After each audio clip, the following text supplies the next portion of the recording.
Saludos, amigos y amigas de La Respuesta. La verdad es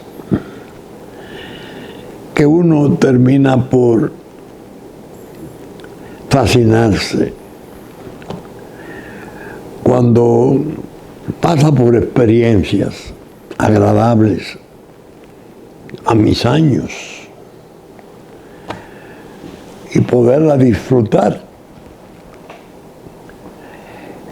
Y yo esta semana tuve una experiencia interesante que me interesa comentarla con ustedes en forma coloquial y sencilla, porque quiero hacer alguna reflexión sobre lo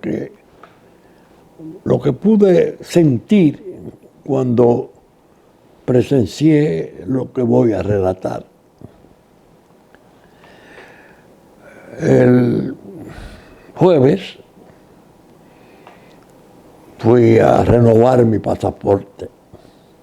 Se había vencido y era natural que tenía que renovarlo porque tengo mi visa pendiente hasta el año 29 y podría tener necesidad de viajar a controlar algunos otros aspectos de mi salud, que lo dejé de hacer desde el año 20 a raíz del COVID-19, que me mantuvo, como decía muchas veces, en arresto domiciliario, casi con grillete, por la edad y las precondiciones de salud naturales, lógicas de la edad.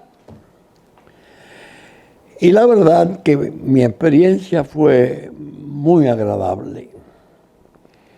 Primero, era el Santo Domingo Este, que me comenzó a producir asombro. Cuando me guiaban, me llevaban por una serie de avenidas y bulevares y apreciaba el bosque del Mirador del Este, queda en los Tres Ojos. Y yo me quedé admirado viendo esa parte que yo hacía tiempo que no iba, mucho tiempo. Así me ocurrió tanto al entrar como al salir, al regresar, porque me regresaron por un bulevar, creo que se llama Avenida de los Dominicanos en el Exterior. Me emocioné pensando en la gente nuestra que vive fuera, tan pendiente de nosotros, que somos los suyos, como ellos son los nuestros. La verdad que es asombroso el cambio que se va produciendo en Santo Domingo Este. Yo decía, bueno, pero esto es otra ciudad que están haciendo. Alcancé a ver torres que se están construyendo, pero básicamente las avenidas. Y me dije, a nosotros los dominicanos nos está ocurriendo desde hace mucho tiempo,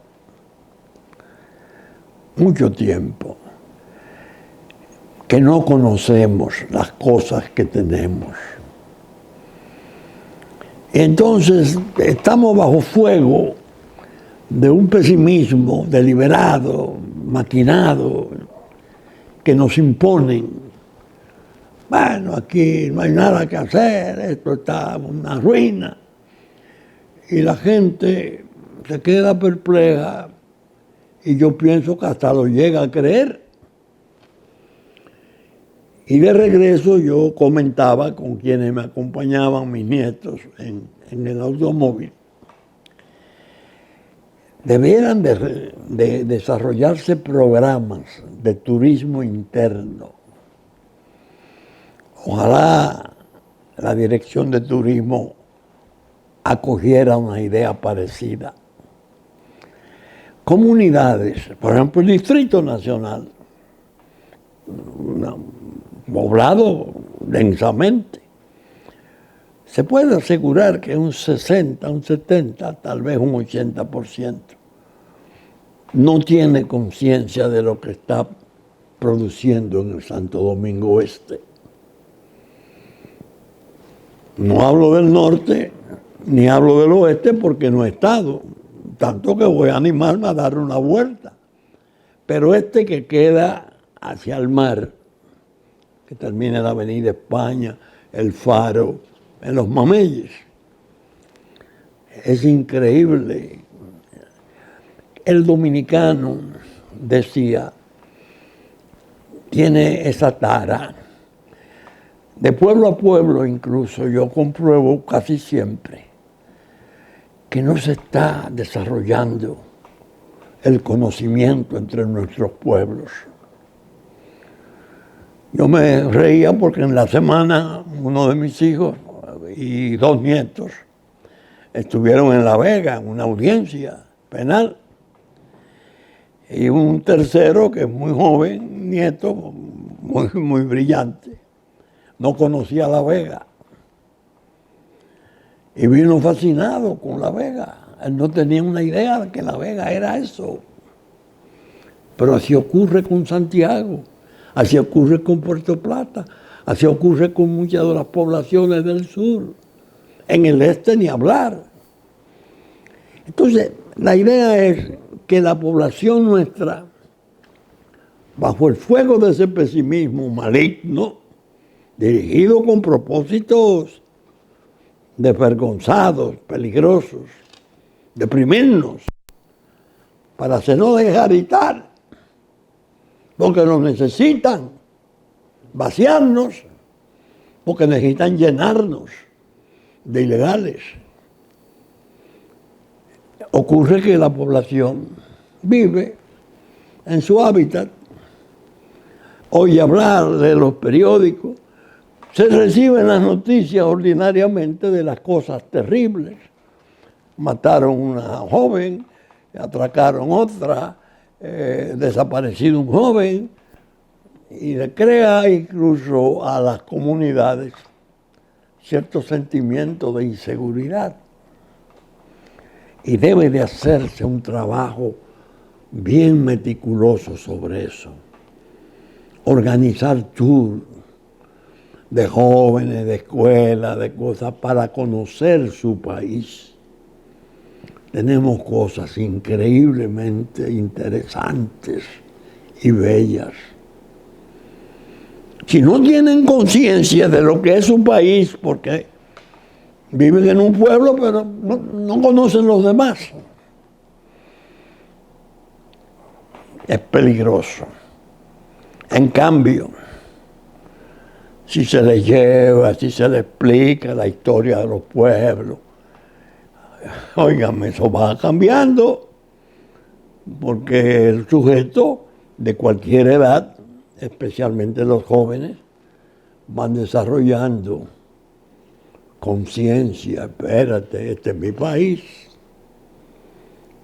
Esa fue la sensación que yo obtuve ayer, el jueves, al ir a renovar mi pasaporte. Pero, qué experiencia tan interesante.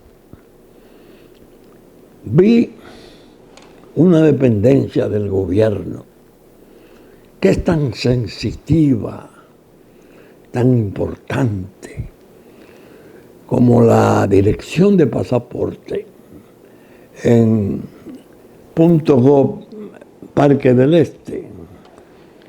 Es una de las derivaciones de la oficina central, creo que hay 5 en Santo Domingo, en unos esfuerzos que se han venido haciendo para descentralizar la cuestión de los trámites, para tramitar las solicitudes y los exámenes de pasaporte. Llegué primero a las instalaciones, ahí en la Avenida de las Américas. ¿Y esto qué es? Yo lo alcanzaba a ver, pero no sabía lo que era las veces que pasaba para el aeropuerto. Bueno, me dice un funcionario muy gentil, esto se construyó porque se iba a hacer la estación de autobuses del Este. Pero Manuel Jiménez, mi buen amigo, era alcalde y se opuso con tenacidad y logró, evidentemente, que se hiciera este ensayo. Qué bien, no sabía. Hay dependencias diversas del gobierno.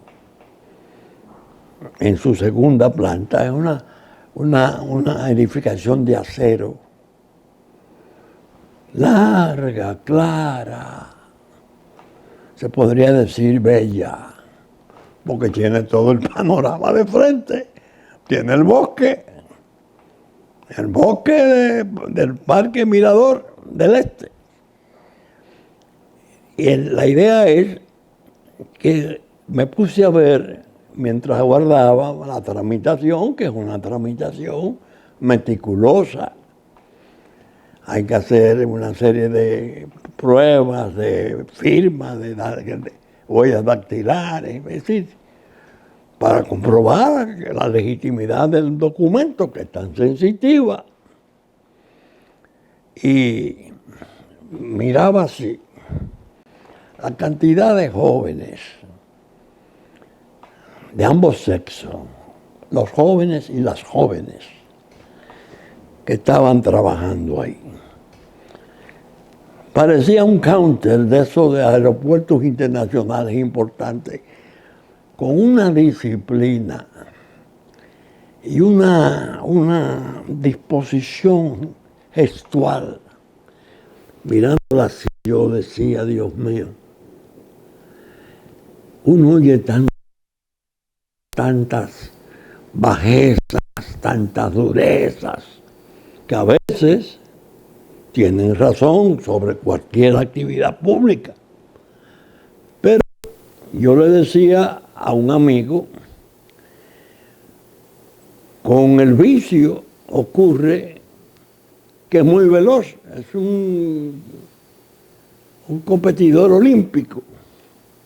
Se produce cualquier tipo de inconducta y trasciende un rayo. La virtud no. La virtud es aletargada, lenta, tarda en conocerse.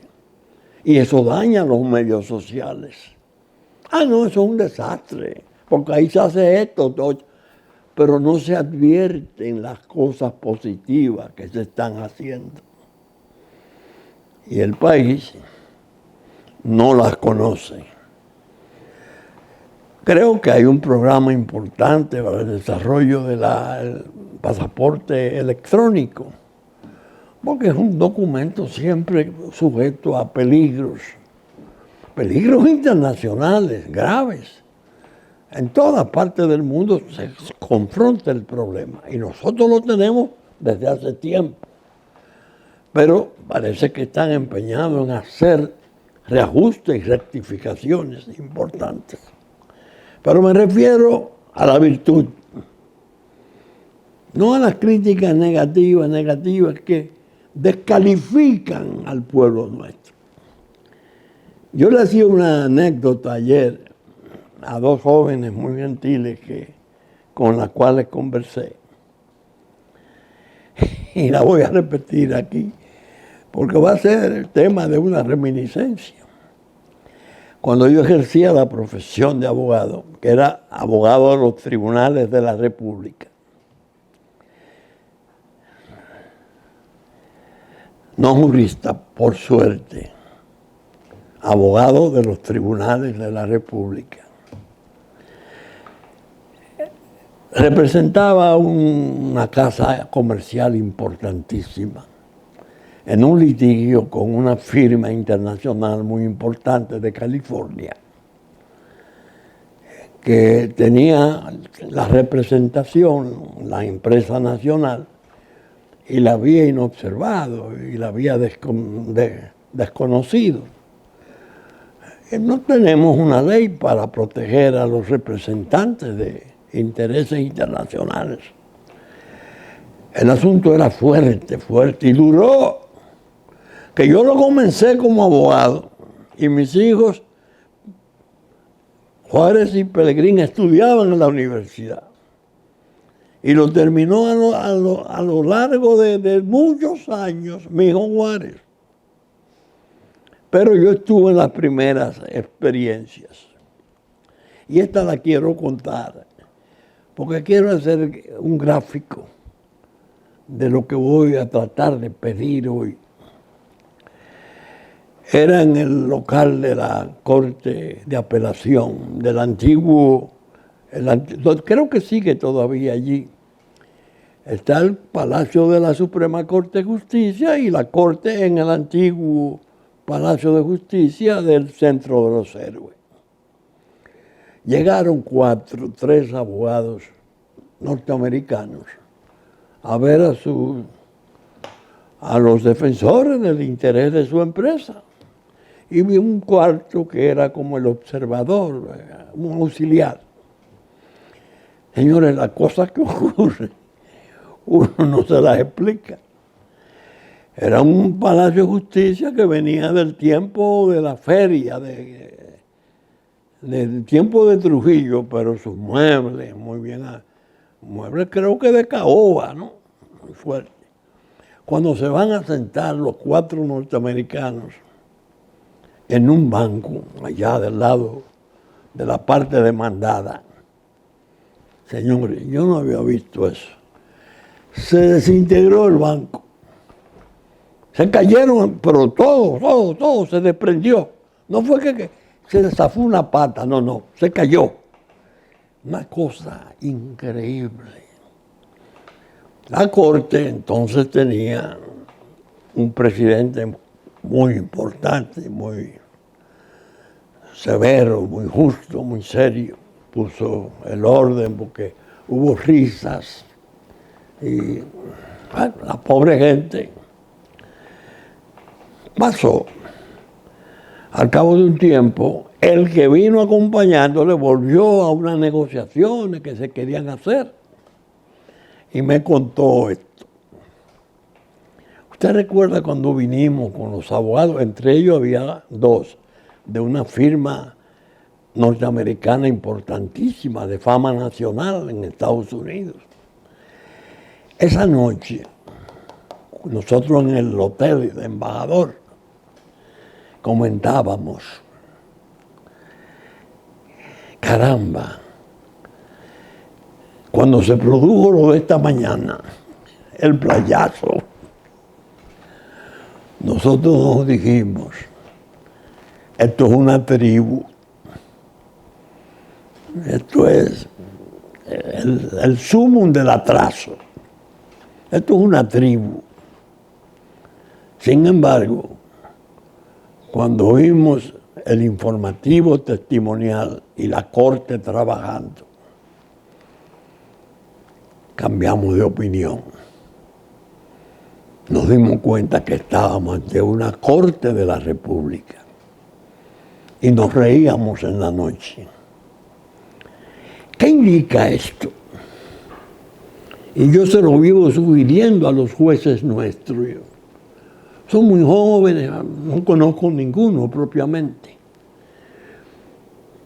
Quienes pueden representar con mayor eficacia los progresos institucionales que podemos alcanzar son los magistrados, tanto de justicia como Ministerio Público, las cortes, los tribunales, la solemnidad, la sabiduría, la educación. No hay manera de igualar este segmento de las instituciones nuestras para el ejemplo. Pero en oficinas como esa de pasaporte que yo menciono, que tienen la cuestión del extranjero, del turismo y los problemas que se presentan, no es menos. Entonces me indicaba alguien allá, una joven muy cordial. Hay de todas las representaciones necesarias, hasta el Banco de Reserva, la Procuraduría General de la República, creo que ayuntamiento, hay varias. Es decir, que quien va con un trastorno o a buscar, a hacer una diligencia, no tiene que perderse. Bueno, ¿ahora qué hago? ¿Dónde tengo que ir? No, está aquí muy concentrada la efectividad, la eficacia del servicio. Eso es parte de las tareas que tenemos nosotros que desarrollar en defensa de nuestra suerte, porque se nos desprecia, se nos ofende. Cualquiera desde lejos piensa, no, pero eso es un desastre. ¿Quién ve eso al que yo vi ahí el jueves en ese .gov del este de pasaporte? Quien ve eso funcionando tiene necesariamente que impresionarse y decir, bueno, esto es eficacia, esto es corrección, esto va bien. Ahora, que tendríamos que esperar reajustes, que se han producido fraudes, que se han producido aberraciones, claro que sí, como siempre ocurre, pero esa no es la generalidad de la gente que trabaja. Son grupos o personas que sencillamente hay que espigarlos y que tengan consecuencias, separándoles, haciendo los procesos penales debidos y premiar los méritos, que son la inmensa mayoría, la que yo llamo la virtud aletargada, que no trasciende.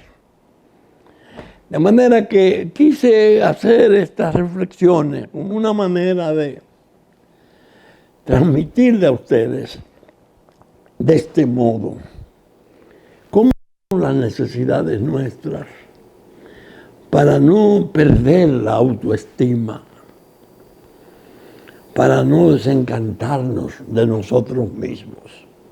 No, tenemos cosas valiosísimas. Ahora hay que darlas a conocer. Hay que salir y animar las virtudes aletargadas, hacerlas trascender para contrastarlas con las aberraciones que son minoría. Claro que las hay, muy indeseables, repugnantes, pero minorías, no la generalidad de la gente buena. El último segmento de mi satisfacción ayer es muy personal, pero debo decirlo. Agradecerle a la gente, a la buena gente que cuando yo llegué y me senté en los asientos a esperar mi turno, y en las veces que me atendieron porque pedí explicaciones de cómo eran los funcionamientos y se me estaban dando.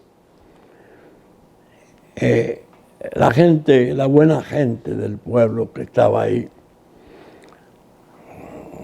yo no tengo manera de agradecerle la gentileza, la simpatía. Y observé algo. Casi todos los que de un modo u otro me pasaban o me saludaban, mencionaban la respuesta, pero hacían alusión a la defensa de la patria, a la defensa de la patria. Y yo comentaba con mis hijos anoche, esa parte de mi experiencia allá, a que se la voy a dedicar es al presidente de la República. Este pueblo tiene una conciencia inmensa inmensa sobre el patriotismo, sobre el amor que le debe a su tierra, tanto los que están aquí como los que se han ido.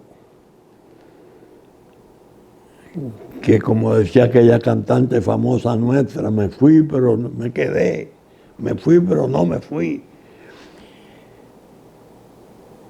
Y la idea es que el discurso de defensa nacional no puede languidecer. Ya yo le había dicho en un programa anterior, en la respuesta al presidente Abinader, trate de cuidar el rigor justo y necesario, reforzar las medidas que usted ha llegado a tomar. Téngale temor a esta fase del gobierno de transición rotativo, cada 6 meses uno, de 10, y a todas las felonías de que son capaces los manejos diplomáticos, presidente. No deje que el país se desencante, entendiendo que de algún modo usted no está respondiendo o terminará por no responder a las necesidades desesperadas de la defensa de nuestra patria. Su triunfo tuvo mucho que ver con su discurso, mucho que ver con sus ejecutorias, pero eso no puede quedarse simplemente congelado, paralizado en lo que se ha hecho. Eso tiene una demanda fluida, creciente, de lo que se debe seguir haciendo. Ahora hemos estado viendo, Dios mío, en las redes, qué espanto, qué espanto. La cantidad de incidentes que se están presentando. Grupos de haitianos ilegales prendiéndole fuego a residencias, quemando bosque, haciendo desafío de la autoridad abiertamente. En un tiempo en que desde allá, con la malignidad tradicional de esos grupos de poder haitiano, mafiosos, dicen, no, está claro, las pandillas van para la República Dominicana. Como queriendo decir, nosotros estamos imponiendo el orden democrático aquí, que se entiendan los dominicanos con nuestros asesinos. Óigame, este flujo de eventos y acontecimientos es más peligroso que el robo de las aguas del río Masacre y cualquier otro incidente anterior de los últimos tiempos. Lo que hay de por medio ahora es muy grave. Y si no sienten la autoridad y la firmeza de un presidente, hasta ahí, eso no puede ser. Van a llegar a términos incontenibles en los abusos. Por eso digo, el problema de ahora es más delicado de lo que se piensa. Esa supuesta normalización de Haití hacia el orden democrático es una ficción. Ese territorio está ocupado y dominado fundamentalmente por las mafias del mundo. Es un narcoestado. La diáspora es muy brillante, médicos, abogados, intelectuales. ¿Cómo no? Fuera. Pero no hay. La que ha masacrado miles y miles de hombres y mujeres violadas, incendios, está ahí. Y ahora vienen los pérfidos, los famosos intelectuales, intelectualoides. Tengo que llamar con el mismo desprecio que ellos nos llaman a nosotros. Pero bien, fíjense que hice la concatenación entre la esperanza y la alegría de mi experiencia y el resabio natural que me lleva a esa conclusión de enviarle un mensaje al presidente. Amablemente, arrecie la interconexión de su gente,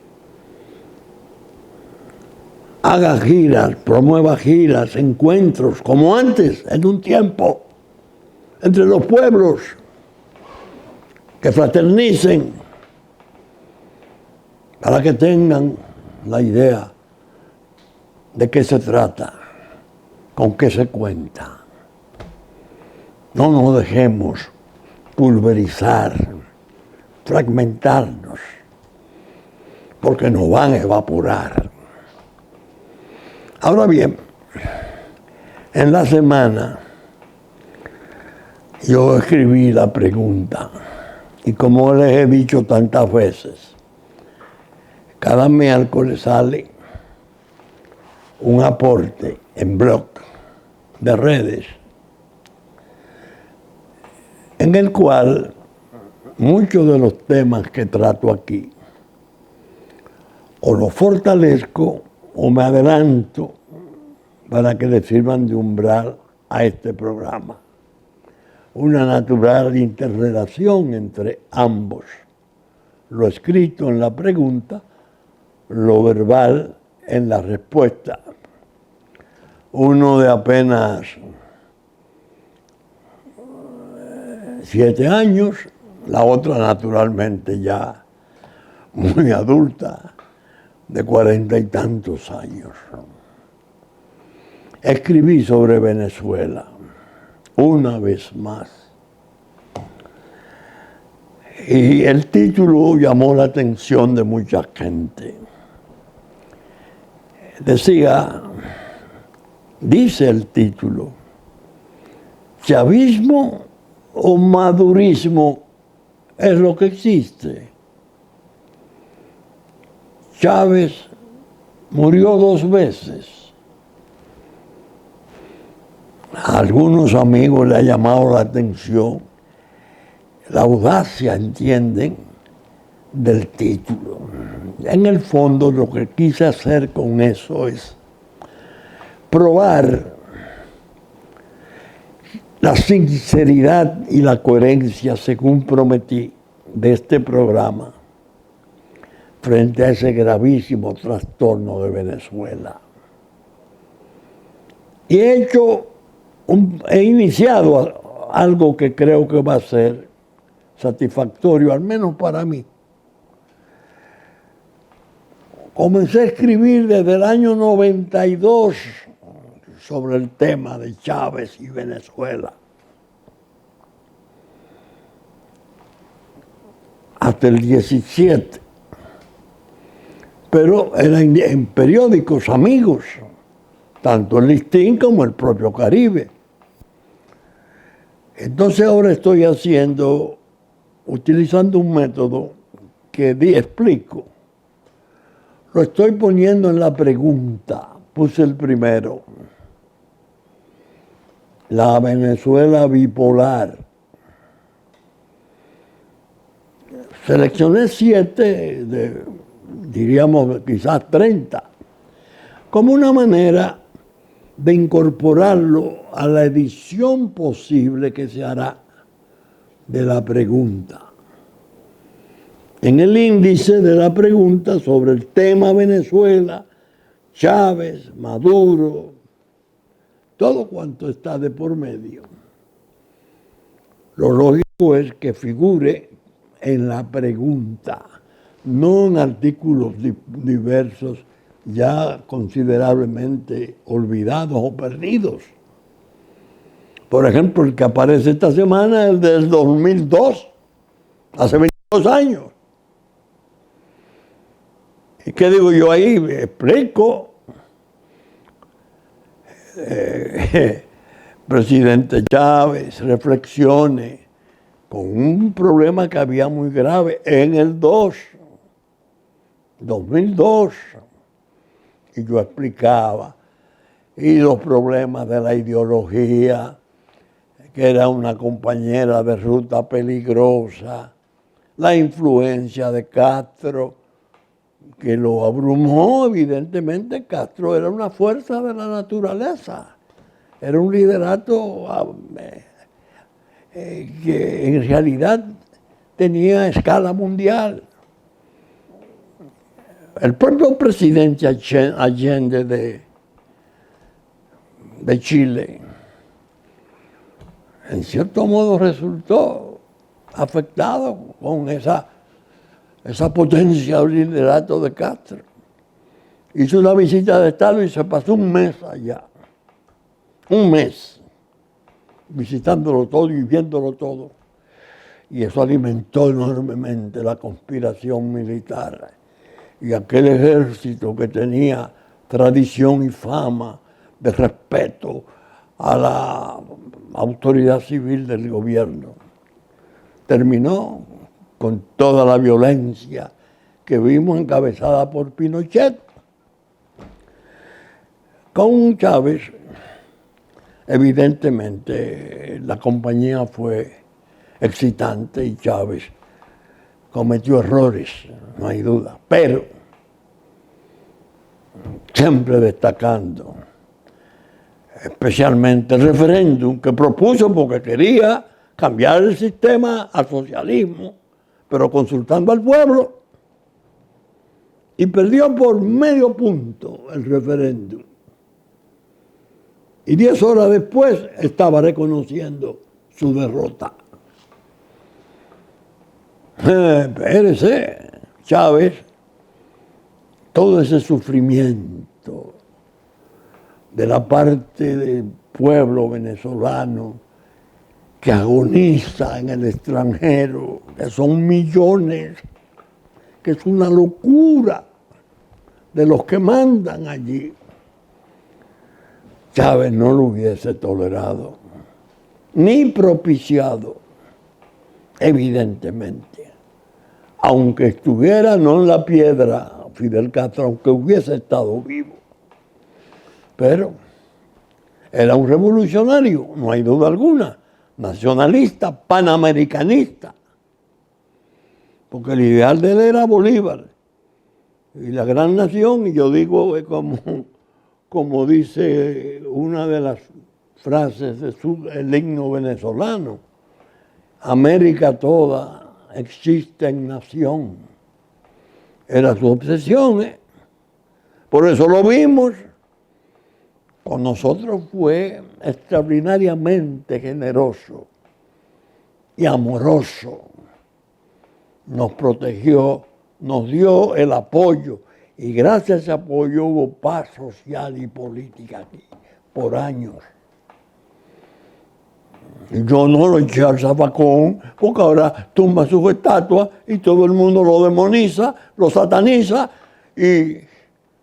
Venga acá, ¿es chavismo eso? Eso no es chavismo. ¿El cartel de los soles es chavismo? No. Todas las cosas que hemos visto, Maduro y su grupo, no las voy a enumerar hoy porque no es este el lugar, el momento. Ya vendrá. Ese no era el chavismo. El chavismo era aquella prudencia cuando su levantamiento surge y los tanques están en la calle en Valencia y se va a producir la fractura de las Fuerzas Armadas. Y él confiesa que ha fracasado, pero agrega por ahora. Y cae preso. Y es Caldera, que vuelve a la presidencia después de estar bien enfermo y muy anciano. Gracias a que las masas chavistas lo llevaron al poder, indultó a Chávez, volvió al poder. Entonces hay etapas de Venezuela del chavismo y hay etapas de Venezuela del madurismo o el diosdadismo de Diosdado. Y los hermanos Rodríguez y esos grupos tremendos que gobiernan a Venezuela. Entonces está la cuestión de qué va a ocurrir. Yo hablo en mi reminiscencia de este sábado. Las transiciones son difíciles, pero cruciales. Y me declaro amargado y triste porque no alcanzo a ver en Venezuela la posibilidad de que se organice una transición que permita una salida en que no haya tantos desencuentros, tanta violencia, que no se destruya la gobernabilidad y la paz y se pueda pasar a otra etapa diferente. No la hay. Le echo de menos al general Eleazar López Contreras, que fue un general importantísimo del tiempo de Gómez, que había bajado del Táchira jovencito con Cipriano Castro y Gómez, guerreando, y llegó a ser ministro de Defensa. Un hombre importantísimo de Venezuela para dar la transición entre Gómez y las libertades. En un tiempo en que la Revolución Soviética tenía poco tiempo y había mucho fervor comunista en Caracas, especialmente Caracas, en Venezuela en general. La idea es el pesimismo. ¿Qué hacer? María Corina, una especie de Juana de Arco, ha encabezado la resistencia. Las multitudes son inmensas, no hay duda alguna. Ella decía ahora, según vi en la prensa, que ni el gobierno pudo prever las magnitudes del apoyo que ellos iban a recibir. En el fondo no era un apoyo a María Corina ni a ellos lo que hacía esas multitudes gigantescas, sino un repudio a lo que tienen, que es quizás un motor más presionante, más fuerte para la protesta. ¿Qué van a hacer? ¿Ponerlo a ellos? No. No, y ganaron, evidentemente ganaron, y al presidente de Chile hay que reconocerle su mérito, el de Chile especialmente, que es hombre de izquierda. Claro, está Maduro, está AMLO de México, está Petro de Colombia y siguiendo, que las actas, que no la presentan, cosas. El de Chile digo, no, evidentemente. Intentó fraude. Hay que admitirlo y respetar esa posición. Pero de no ser así, perpetuar a Maduro, habrá paz, cesarán las persecuciones que ya están en curso. Como yo llamo en mi pregunta, ya existe una jungla de rejas. Rejas. Persecuciones, desaparecidos, muertos. Cuando escribí en el 2002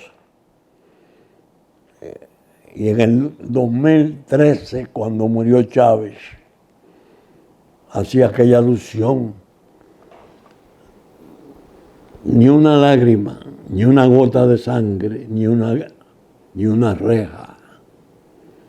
¿Qué ha pasado, hombre de Dios? ¿Por qué ha sido tan corto tu paso por la vida? Mírenlo ahora, eso es Chávez. Ah, no, pero la estatua tumbada son la de Chávez. Y el sepulcro en proyecto de profanar es el de Chávez. Una situación muy difícil. Yo cito un aspecto de mi memoria y digo que la edad avanzada mía me permite hacer como una especie de diálisis.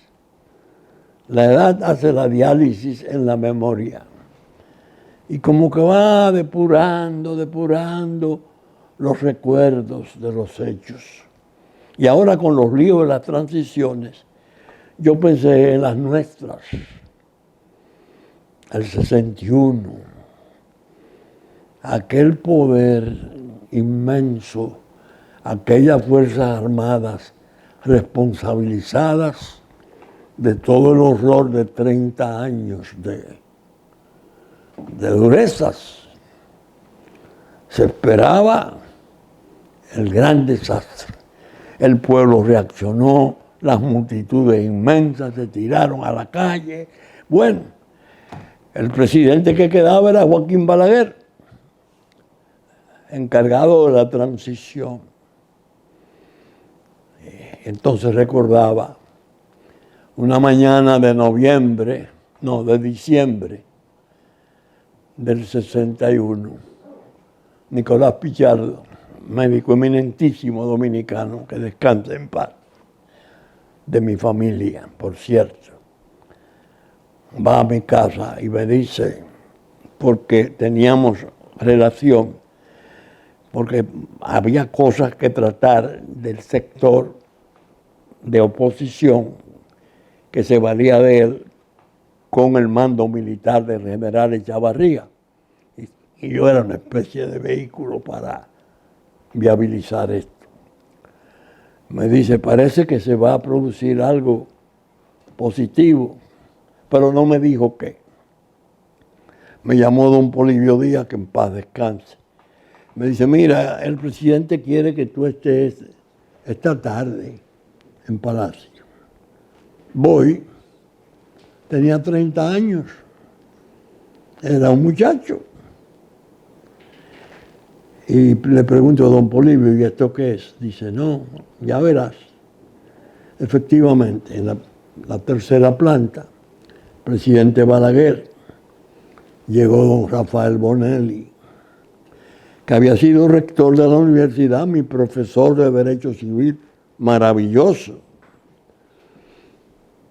Entonces, los amigos del presidente Balaguer, 9, don Víctor Garrido, don Porfirio Herrera, don Carlos Rafael Goico, y 6 más, entre ellos yo, que no teníamos connotación mayor, pero éramos los amigos del presidente.